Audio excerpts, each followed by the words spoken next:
கர்த்தரும் இரட்சகருமாகிய இயேசு கிறிஸ்துவின் இனிதான நாமத்தினாலே உங்களுக்கு அன்பின் வாழ்த்துக்கள். மறுபடியும் இந்த செய்தியின் மூலமாய் சந்திப்பதில் மகிழ்ச்சி அடைகிறேன். கிருபை செய்த தேவாதி தேவனுக்கு எல்லா துதியும் கனமும் மகிமை உண்டாவதாக. பிரியமானவர்களே, இந்த நேரத்தில் ஒரு ஆவிக்குரிய கொஞ்சம் ஆழமான செய்தியை பகிர்ந்து கொள்ள விரும்புகிறேன். ஆண்டவருடைய கிருபையினாலே பல வருஷங்கள் ஊழியம் செய்தாலும், சுமார் 37 வருடங்களாக ஊழியத்தின் பாதையில் இருந்தாலும், நான் சுவிசேஷகனாக இருக்கிறதுனால பல இடத்துல போய் ஆண்டவருடைய வார்த்தை கொடுக்கும்போது மேலோட்டமாக செய்தியை நான் கொடுக்கிற அதே வேளையில் சபைகளுக்குள்ளே, அதுவும் ஆவிக்குரிய சபைகள், கொஞ்சம் ஆவிக்குரிய நல்ல அனுபவம் உள்ள மக்கள் மத்தியில் பேசும்போது ஆழமான செய்தி கொடுப்பதற்கு கர்த்தர் கிருபை தந்து வருகிறார். அப்படி வேதத்திலிருந்து கொஞ்சம் ஆழமான ஒரு செய்தியை எளிய முறையில் உங்களுக்கு நான் கொடுக்க விரும்புகிறேன். செய்திக்கு ஆதாரமாக உன்னத பாட்டின் புஸ்தகத்தில் 1வது அதிகாரத்தில் 5-6 வசனங்களை நான் வாசிக்க விரும்புகிறேன். எருசலேமின் குமாரத்திகளே, கேதாரின் கூடாரங்களைப் போலவும் சாலமோனின் திரைகளைப் போலவும் நான் கருப்பா இருந்தாலும் அழகாயிருக்கிறேன். நான் கருப்பா இருக்கிறேன் என்று பாராதேயுங்கள். வெயில் என்மேல் பட்டது. என் தாயின் பிள்ளைகள் என்மேல் கோபமாயிருந்து என்னை திராட்சை தோட்டங்களுக்கு காவற்காரியாக வைத்தார்கள். என் சொந்த திராட்சை தோட்டத்தையோ நான் காக்கவில்லை. பிரியமானவர்களே, இந்த வசனங்களிலே கருப்பு என்ற காரியத்தை குறித்து சொல்லப்பட்டிருக்கிறது. 5வது வசனத்தின் பின்பகுதியில் நான் கருப்பா இருந்தாலும் அழகா இருக்கிறேன் என்று சொல்லப்பட்டிருக்கிறது.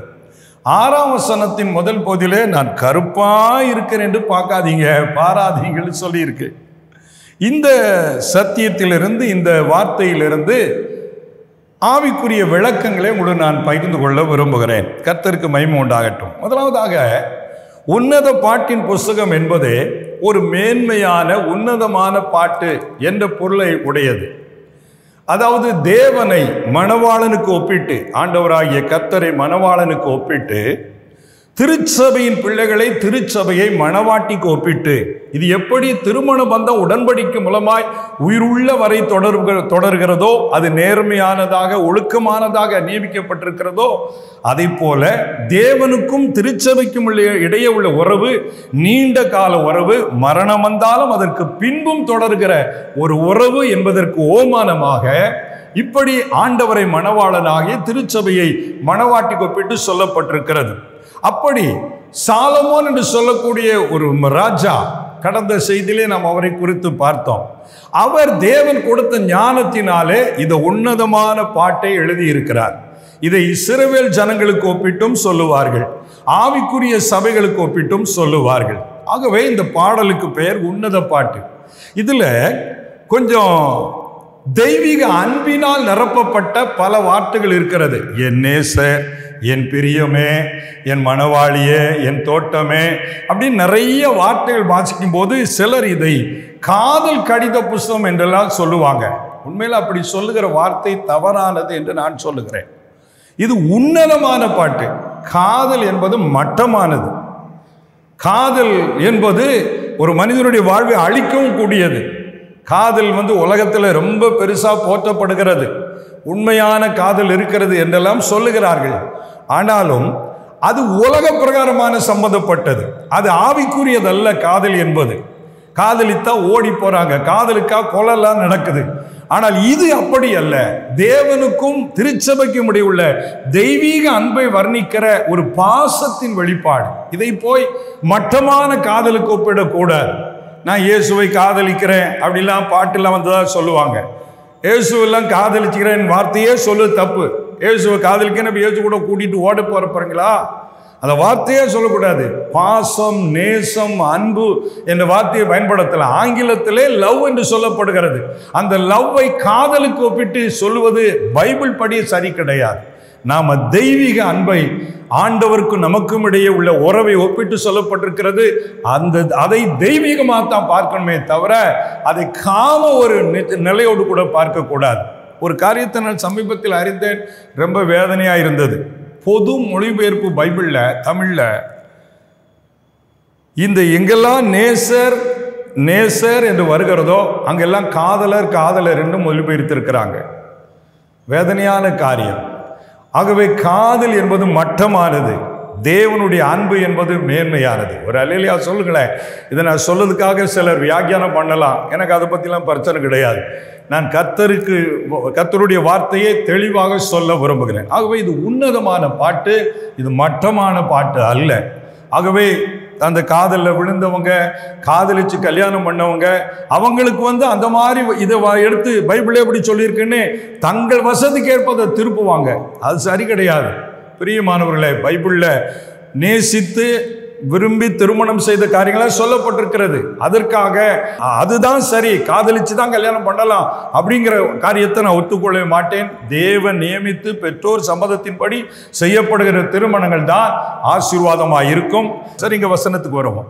அப்போ சாலமோனின் உன்னத பாட்டு என்பது அது தேவனுடைய தெய்வீக அன்பை விளக்கக்கூடிய உன்னதமான ஒரு பாடல். இதுல மணவாட்டி என்றால் திருச்சபை என்று நான் சொன்னேன். ஆண்டவருடைய பிள்ளைகளை மணவாட்டிக்கு ஒப்பிடலாம்.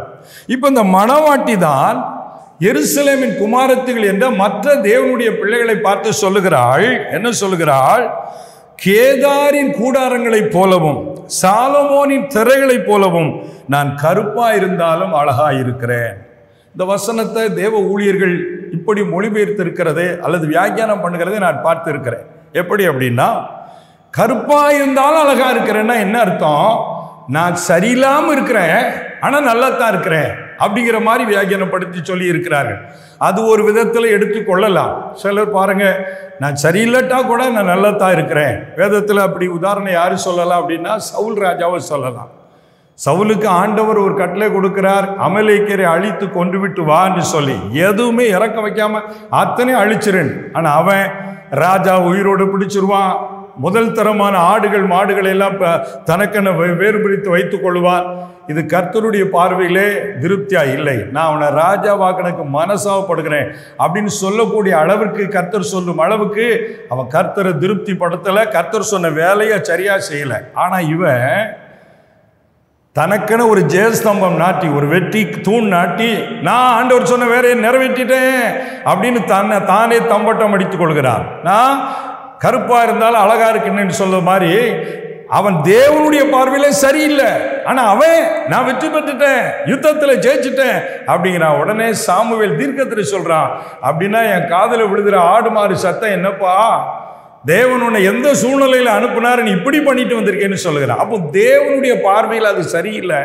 ஆனா சவுல் நான் சரியாத்தான் செஞ்சுட்டேன்னு நினைக்கிறான். இதே போலத்தான் அநேகர் நம்முடைய வாழ்விலே நம்ம பார்வைக்கு அது நல்லா இருக்கு மாதிரி இருக்கும். ஆனா தேவனுடைய பார்வையில் எப்படி இருக்குன்னு பார்க்கணும். ஒருவேளை நீங்க செய்கிற ஊழியம் தேவனுடைய பார்வையில் எப்படி இருக்கிறது, உங்க வாழ்க்கை தேவ பார்வையில் எப்படி இருக்கிறது, அதைத்தான் பார்க்கணும். அப்படி தேவனுடைய பார்வையில் சரியில்லாம நான் கருப்பா இருந்தாலும் நல்லா தான் இருக்கிறேன் மாதிரி, அதாவது சப்பக்கட்டு கட்டுறான்னு சொல்லுவாங்க, அந்த மாதிரி வாழக்கூடாது. உண்மையா ஆண்டவருக்கு முன்பதான் என் வாழ்க்கை எப்படி இருக்குன்னு பாருங்க, கர்த்தர் உங்களை ஆசீர்வதிப்பார். இது பல ஊழியக்காரர்கள் சொல்லுகிற வியாக்கியானத்தின் அர்த்தம்.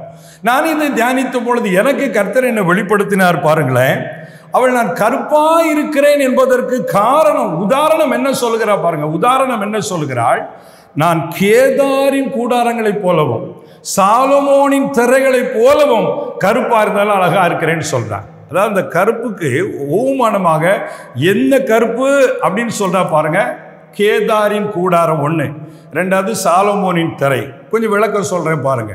கேதார் என்பவன் இஸ்மவேல் சந்ததியிலே பிறந்த ஒரு மனித வாரிசாக இருக்கிறான். ஆதியாகமம் 25ஆம் அதிகாரம் 13ஆம் வசனத்திலே நீங்கள் வாசிக்கலாம். இஸ்மவேல் வம்சத்தில் வர்றவர் தான் இந்த கேதார். அந்த ஜெனரேஷன் அப்படியே வந்து அரபு இன பழங்குடியின மக்கள் ஆங்காங்கே மலைப்பிரதேசங்களிலே வனாந்தரங்களிலே கூடாரம் அடித்து வாழ்கிற வாழ்க்கை வாழ்ந்து வந்திருக்கிறார்கள். அப்படி அவர்கள் கூடாரம் அடித்து வாழ்கிற பொழுது அந்த கூடாரத்தை செய்யக்கூடிய அந்த கூரை பகுதி இருக்கு பாருங்க, அது கருப்புல இருக்குமா. கருப்பு தார்பான்னு சொல்லுவோமே, அது கூட கருப்புல இருக்கு, பல கலர்ல இருக்குல்ல. இவங்க அந்த கூடாரத்துக்கு கருப்பு கலர்ல அந்த தார்பா போல மேற்பதில் வச்சிருப்பாங்க. அந்த கூடாரங்கள் பல பார்க்கிற பொழுது கருப்பு கருப்பா இருக்கும், பார்க்கிற பொழுது அழகாக இருக்கும். அதனாலதான் இங்கே மணவாட்டி சொல்லுகிறாள், நான் கருப்பா இருந்தாலும் கேதாரின் கூடாரத்தை போல கருப்பா இருக்கிறேன்னு சொல்றார்.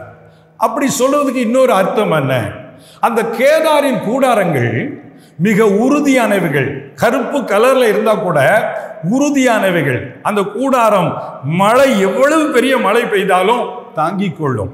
பனி எவ்வளவு கடுமையா பனி அடிச்சாலும் அதையும் தாங்கிக் கொள்ளும்.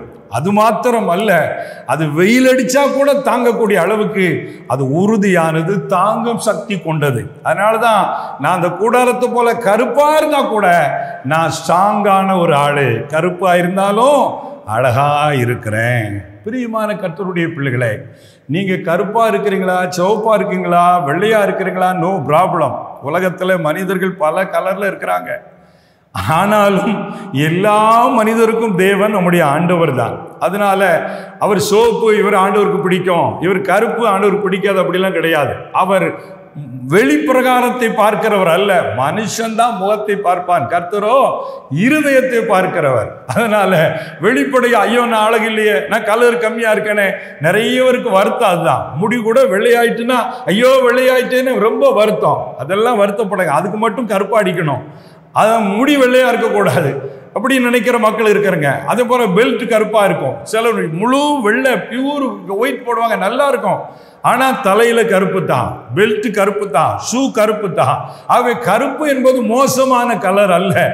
அங்கே என்ன சொல்ல வருகிறாள், கேதாரின் கூடாரத்தை போல நான் கருப்பா இருந்தாலும் நான் அழகா இருக்கிறேன்னு, நான் ரொம்ப ஸ்ட்ராங்கான ஆளு. ஒரு அல்லேலூயா சொல்லுங்களேன். அதே போல நீங்க எந்த கலர்ல இருந்தாலும் பிரச்சனை இல்லை, கிறிஸ்துவுக்குள்ளே உள்ளான மனிதனிலே நீங்க ஸ்ட்ராங்கா இருக்கிறீங்களா? உங்க ஆவிக்குரிய வாழ்வு ஸ்ட்ராங்கா இருக்குதா? நிறைய உள்ளான மனிதனிலே ஸ்ட்ராங் இல்ல. எபேசியர் 3:16 பவுல் சொல்கிறார், உள்ளான மனிதனில் வல்லமையாய் பலப்படவும்னு சொல்றார். எங்க பலப்படணும்? உள்ளான மனிதன்ல. இன்னைக்கு புறம்பான மனுஷனாகிய சரீரத்தை பலப்படுத்துறதுக்கு நல்ல சத்தான ஆகாரம் சாப்பிட்டு ஜிம்முக்கு போய் பாடியை ஜம்முன்னு வைக்கிறதுல கவனம் செலுத்துறாங்க. நல்லது, பாடியை நல்லா வைங்க. ஆனா ஆத்துமா எப்படி இருக்குது? உள்ள தேவன் மேல் விசுவாசம் இருக்கிறதா, பரிசுத்தம் இருக்கிறதா, அன்பு இருக்கிறதா, ஆவிக்குரிய வாஞ்சை இருக்கிறதா, ஆத்தும வாரம் இருக்கிறதா, வேத வசனத்தை நேசிக்கிற இருதயம் இருக்கிறதா? ஆண்டவர் நிமித்தமாக பாடுகள், கஷ்டங்கள், சோதனைகள் வரும்போது உறுதியா கர்த்தருக்குள்ள நிற்கக்கூடிய அந்த ஸ்ட்ராங்கா நீங்க இருக்கிறீங்களா? யாராவது ஒண்ணு சொல்லியாச்சுன்னா நான் நம்ம பைபிளே படிக்க மாட்டேன், ஊழியத்தை ஏதாவது குறை சொல்லியாச்சு நாம ஊழியமே செய்ய மாட்டேன், எல்லாரும் திட்டுறான் அப்படி சொல்றான். எவன் திட்டத்தாங்க செய்வான்? அவன் உங்களுக்கு சோறு போடல, அவன் உங்களை நியாயம் தீர்க்க போறதில்லை. நம்மை வழி நடத்துகிறவர் கர்த்தர், உலகத்தை நியாயம் தீர்க்க வரப்போகிறவர் கர்த்தர், அழைத்தவர் கர்த்தர். அதனால எவனோ ஏதோ ஒன்று சொல்லிட்டான், யாரோ ஒரு சகோதரி என்ன சொல்லிட்டாங்கன்னா அதை நினைச்சு அழுதுகிட்டு சாப்பிடாம நான் ஊழியத்துக்கு வர மாட்டேன். என்ன அப்படி சொல்லிட்டாங்களா, என்ன ஒரு மாதிரி நினைக்கிறாங்க, என்ன ஒரு மாதிரி பார்க்கறாங்க, என்ன ஒரு மாதிரி பேசுறாங்க, இதெல்லாம் வீக்கான ஆளுகள். நீங்க ஸ்ட்ராங்கா இருக்கன்னா என்ன இடி விழுந்தாலும் இதெல்லாம் என்னப்பா செய்யும், என்னன்னா பேசிட்டு போ, நான் இந்த காதுல வாங்கி இந்த காதுல விட்டுருவேன். ஆனா கர்த்தருடைய வார்த்தை தான் இந்த காதுல வாங்கி உள்ள கொண்டு போவேன். ஒரு அல்லேலூயா சொல்லுங்களேன். ஆகவே பிரியமானவர்களே, கேதாரின் கூடாரங்களை போல அழகா இருக்கிறேன்னா நான் எந்த விதமான வெயில், பனி, மழை என்ன அடிச்சாலும் இந்த திரை, இந்த கூடாரத்தினுடைய திரை தாங்குவது போல நான் கருப்பா இருந்தாலும் உள்ளுக்குள்ளே ஸ்ட்ராங்கான அழகா இருக்கிறேன். அப்படி நீங்க இருந்தீங்கன்னா நீங்க தான் அழகு. இல்லது வெளியே பார்க்க ஆளு நல்ல டாப்பு, உள்ள டூப்பு, பக்தியே கிடையாது, ஜெப வாசனையே கிடையாதுன்னா வீக்கு. அப்படி இருக்கக்கூடாது. அதனால உள்ளான மனிதர்ல ஸ்ட்ராங்கா மாறுங்க. மணிக்கணக்கா ஜெபிக்கிறவளா இருக்கணும், மணிக்கணக்கா கர்த்தரை தேடவளா இருக்கணும். என்ன துன்பம் வந்தாலும் கர்த்தருக்கா ஸ்ட்ராங்கா நிற்க வேண்டும். பிரியமானவர்களே, அதுதான் இங்கே சொல்லப்படுகிறது. நான் கருப்பா இருந்தாலும் கேதாரின் கூடாரங்களை போல நான் ரொம்ப ஸ்ட்ராங்கு, ஒரு அழகு. ஹல்லேலூயா சொல்லுங்களேன். அது மாத்திரமல்ல, ரெண்டாவதுங்க என்ன சொல்றார்? சாலமோனின் திரைகளை போலவன்னு கருப்புக்கு அதை ஒப்பிடுகிறார். இந்த வசனத்தை சிலர் எதற்கு ஒப்பிடுவாங்க அப்படின்னா, அந்த சாலமோனின் திரை என்ற உடனே சாலமோன் தானே எருசலேமின் தேவாலயத்தை கட்டினவர். அந்த எருசலேம் தேவாலயத்தில் ஒரு திரை இருந்தது. அதாவது மகா பரிசுத்த ஸ்தலத்திற்கும் பரிசுத்த தலத்திற்கும் இடையே அவர்களை பிரிக்கத்தக்கதாக ஒரு திரை இருந்தது. அந்த திரைக்கு உள்ளே தான் உடன்படிக்கை பெட்டி எல்லாம் இருந்தது. அங்கே வருஷத்துக்கு ஒரு தரம் தான் பிரதான ஆசாரியன் போய் பலி செலுத்த காரியங்களை செய்ய முடியும். அங்கே இருக்கிற அந்த திரை தான் இயேசு எப்பொழுது சிலுவையிலே பலியானாரோ அந்த திரைச்சிலை ரெண்டாய் கிழிந்தது என்று சொல்லப்பட்டிருக்கு. அது மனிதனுக்கும் எனக்கும் இடையுள்ள அந்த தடுப்பு சுவர் அகற்றப்பட்டு விட்டது. இனி யாரும் எங்கிருந்தும் என்னை தேடலாம் என்று சொல்லுகிற சிலாக்கியத்தை ஆண்டவர் சிலுவையிலே சம்பாதித்து கொடுத்திருக்கிறார். அதே அது சொல்லுகிறது. அப்ப இங்க சாலமோனின் திரை என்ற உடனே அந்த தேவாலய திரைச்சலையத்தான் சொல்லி இருக்குன்னு வியாக்கியானம் பண்ணுவாங்க. தப்பு. பைபிளை நம்ம வியாக்கியானம் பண்ணும்போது ரொம்ப எல்லா கோணத்திலும் ஆராய்ச்சி பண்ணி தெளிவான விதத்தில் போதிக்க வேண்டும். இங்கே சாலமோனின் திரை என்பது என்ன? இவர்கள் சொல்லுகிறபடி எருசலேம் தேவாலயத்தோட திரையா இருந்தால் அது கருப்பு கலர் அல்ல. நீங்க யாத்திராமத்தின் புஸ்தகத்தில் 26வது அதிகாரத்தில் 31வது வசனம் முதல் 33ஆம் வசனம் வரை, அதுபோல 2 நாளாகமும் 3ஆம் அதிகாரம் 1ஆம் வசனம் 14ஆம் வசனம் இதை வாசி பார்த்தீங்கன்னா, அந்த எருசலேம் தேவாலயத்தில் உள்ள அல்லது ஆசரிப்பு கூடாரத்தில் இருந்த திரை என்பது கருப்பு கலர் அல்ல. அது இளநீல நூல், இரத்தாம்பர நூல், சிவப்பு நூல், மெல்லிய பஞ்சு நூல் ஆகிய 4 கலர்ல இணைத்து செய்யப்படுகிற திரை தான் அது. அதுல கருப்பே இல்லை, கலரு. அதனால அந்த திரை என்பது சாலமோனின் திரை அல்ல. அப்படி சொல்ல போனா அது மோசையின் திரைன்னு சொல்லணும். அது சாலமோனின் திரை அல்ல, அது தேவாலயத்தின் திரைச்சலை. அப்படித்தான் புதிய ஏற்பாட்டில் இருக்கிறது. அப்போ சாலமோனின் திரை என்பது என்ன அப்படின்னா, சாலமோன் ஆலயத்தை கட்டினது போல தனக்கும் அரண்மனை கட்டினார். தன் ராஜாத்தியாகிய மணவாட்டிக்கும் ஒரு மாளிகையை தனியாக கட்டினார். இந்த அரண்மனைகளிலே நம்ம வீடுகளிலே வசதியானவர்கள், பெரியவர்கள், நல்ல டீசெண்டாக வச்சிருக்க விரும்புகிறவங்க வீட்டை அலங்கரிப்பதற்கு பல காரியம் செய்வாங்க. அதில் ஒன்று திரைகளை அங்கங்கே போடுவது. டோருக்கு முன்னால், ஜன்னலுக்கு முன்னால், பால்கனியில், வீட்டு வாசல் முன்னாடி பல திரைகள் அங்கங்கே போட்டிருப்பாங்க. அதே போல சாலமோனுடைய அரண்மனையிலே அவன் வீட்டை அலங்கரிப்பதற்கு பயன்படுத்தப்பட்ட திரைகள் கருப்பு கலரில் இருந்திருக்க வாய்ப்பு இருக்கிறது. அதனால தான் இங்கே மணவாட்டி சொல்லுகிறார், சாலமோனின் திரைகளைப் போல நான் கருப்பாக இருந்தாலும் எப்படி இருக்கிறேன்? அழகாக இருக்கிறேன். நான் கருப்பு தான், ஆனால் ராஜா வீட்டில் அலங்கார பொருளாக இருக்கிறேன். அதை போல நீங்களும் என்ன கலர்லையும் இருக்கலாம். ராஜா வீடு என்பது எதை குறிக்கிறது? சபை, ஜப வீடு, கர்த்தருடைய ஊழிய ஸ்தானங்கள். அந்த வீடுகளை அலங்கரிக்கிற ஆத்துமாக்களா நீங்க இருக்கணும். உங்க பாஸ்டர் சொல்லணும், இந்த விசுவாசி தான் ஐயா நல்ல ஆத்துமாக்களை ஆதாயம் பண்ணிட்டு வருவாங்க. சமீபத்தில் ஒரு போதகர் சொன்னார், ஒரு அம்மா கூலி வேலை செய்யறாங்களாம். சொந்த பந்தங்கள் யாரும் கிடையாது, குழந்தை இல்லை, கணவரும் இறந்து போனாரு, வயது ஆகிட்டு கூலி வேலைக்கு போய் தான் சாப்பிட்றாங்க. 17 குடும்பங்களை அந்த சபைக்கு கொண்டு வந்திருக்காங்களாம். 17 குடும்பங்களை. எப்படி? நாற்று நடப்போகிற இடத்துல அங்குள்ள மக்களுக்கு ஆண்டவரை பற்றி சொல்லுவேன், எங்க சபைக்கு வாங்கன்னு கூப்பிடுவேன். அவங்க தான் எங்க சபையில் ஒரு அழகான பாத்திரமா இருக்கிறாங்க, அலங்கரிக்கிறாங்கன்னு பாஸ்டர் சொன்னார். இதுதான் அழகு. கருப்பா இருந்தால் அழகா இருக்கிறேன் என்றால் சாலமோன் திரை போல நீங்க ஒருவேளை கருப்பா இருக்கலாம், என்ன கலரும் இருக்கலாம்.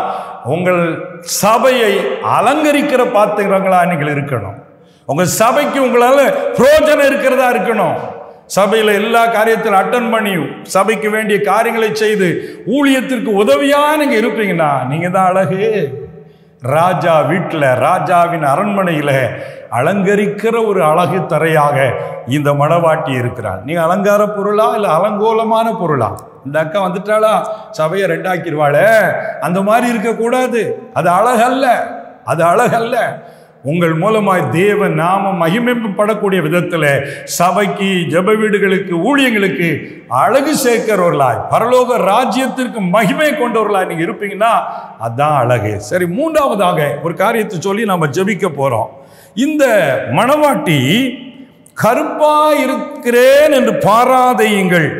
6ஆம் வசனத்துல நான் கருப்பா இருக்கேன் என்று பாராதீங்க அப்படின்னு சொல்றார். ஏன் எனக்கு கருப்பா, நான் கருப்பாயிட்டேன் தெரியுமா?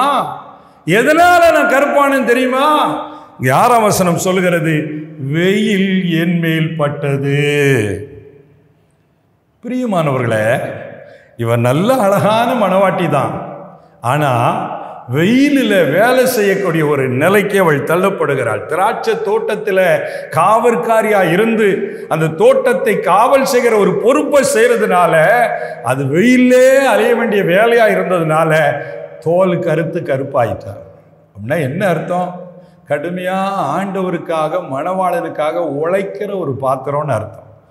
வெயிலும் பனிலையும் நான் படுற பாடு எனக்கு தான் தெரியும்னு சொல்லுவாங்க. யாக்கோபு கூட இப்படி சொல்லுவார், 20 வருஷம் மட்டும் வேலை செய்தேன், வெயில்ல ராத்திரியில இரவு பகல் பாராம எவ்வளவு கடுமையா உழைச்சேன். ஒரு ஆடு செத்து போன கணக்கு ஏன் கணக்கில் வச்சிரு, அவ்வளவு உழைச்சையா அப்படின்னு வேதனையோடு சொல்லுவார் யாக்கோபு. அதாங்க இந்த மணவாட்டியம். நான் கருப்புன்னு தான் பார்க்குறீங்க, எதனால கருப்பானேன்னா வெயில் என் மேலே பட்டது. ஆண்டவருக்காக வெயிலென்றும் பகலென்றும் பாராமல் உழைச்சி தியாகமாய் ஆண்டவர் காரியம் செய்தனால்தான் கருப்பு. சில வேளை பல வேளைகளிலே ஊழியர்களாகி எங்களை போன்றவர்களை பார்க்கிறவர்கள், ஏன் மெலிஞ்சிட்டீங்க பிரதர் அப்படிம்பாங்க, ஏன் பிரதர் இப்படி ஆயிட்டீங்கம்பாங்க. நம்ம உபவாசம் பண்ணி காத்து கிடந்து கர்த்தர் சமூகத்தில் கண்ணீர் வடித்து அவங்களுக்கு தெரியுமா? அது எல்லாத்தையும் சொல்லவும் முடியாது, அதை விளம்பரப்படுத்த முடியாது. மனசுல ஆண்டவர் சமூகத்தில் காத்து கிடந்து கண்ணீரை ஊற்றி உபவாசத்தில் ஜபத்தில் கதறி அதான் மெலிஞ்சு போய் இருப்போம். ஆனால் அவங்களுக்கு அது தெரியாது. தியாகமான உழைப்பு தான் அநேகரை கருப்பை போல நம்முடைய வாழ்வில் அந்த அழகை பாதிக்கிற ஒரு நிலை. நம் ஆண்டவர் இயேசுவை பாருங்கள், அவர் பரிபூரண அழகுள்ளவர். ஆனாலும் அவருக்கு அழகும் இல்லை, சௌந்தரியமும் இல்லை. நாம் அவரை பார்க்கும்போது அவரை விரும்பத்தக்க ரூபம் அவருக்கு இல்லாதிருந்த ஏசாயா 53 சொல்லுகிறார். எதற்காக? அழகுள்ள அந்த தேவன் பரலோக மகிமையை துறந்து பூமிக்கு மனிதனாய் வந்து அவதரித்து தன்னுடைய எல்லா அழகையும் துறந்து பாவிகள் கையில் ஒப்பு கொடுக்கப்பட்டு அடிக்கப்பட்டார், உதைக்கப்பட்டார், மூக்கிரியிடம் சூட்டப்பட்டார், துப்பப்பட்டார், அவமானங்களை ஏற்றுக்கொண்டார். அந்த கேடடைந்தவராய் சிலுவையிலே தொங்கினார். அந்த ஆண்டவருடைய அன்பு நம்முடைய உள்ளத்தை உடைக்கிற பொழுது என்ன பாடு வந்தால், பசி பட்டினி என்ன வந்தாலும் நான் ஆண்டவருக்காய் உழைக்கணுமே அப்படின்னு பார்க்குறவங்க மேக்கப்பை முக்கியப்படுத்துறது இல்லை. இப்போ எல்லாம் ஊழியக்காரங்க மேக்கப்புக்குன்னே தனி டீம் வச்சாச்சு. அவங்க மும்பளும் மேக்கப்பு, மேடையும் மேக்கப்பு, ஒரே லைட்டு தான், கலர் தான், எல்லாம் தான்.